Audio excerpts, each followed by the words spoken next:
வாழ்ந்த பாட்டாளி சொந்தங்களுக்கு ஒரு பணிவான வேண்டுகோள். சின்னையா அவர்கள் சிறப்பான செய்திகளை எல்லாம் வந்து சொல்ல இருக்கிறாங்க. தயவு செய்து வருகிறதுக்கு நடக்கிற பாட்டாளி சொந்தங்கள் இருக்கையில் நல்லாவே தெரியும்.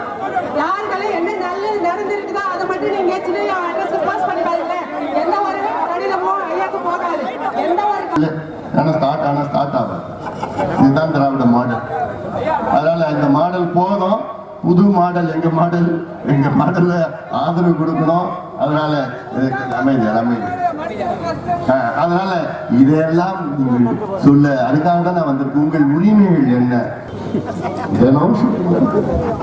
இப்ப இன்னும் பாருங்க. இந்த கொஞ்ச நாள்ல அப்படி ஸ்டாலின் இப்படி ஸ்டாலின் பேர் வைப்பாங்க. புதுசா பேர் வைக்க போறாங்க. தேர்தல் வந்துருச்சு, இல்ல ஜுரம் வந்துடும் உங்களுக்கு. வந்துருச்சு, என்ன வந்துருச்சு, ஜுரம் வந்துருச்சு. அங்க பரபரப்பா போய் எல்லாம் திட்டம் வந்துருச்சு. நீ காலையோட பார்த்தேன், அந்த பக்கம் தான் வந்தேன். காந்தி ராணிப்பேட்டை காந்தி சொல்றேன்.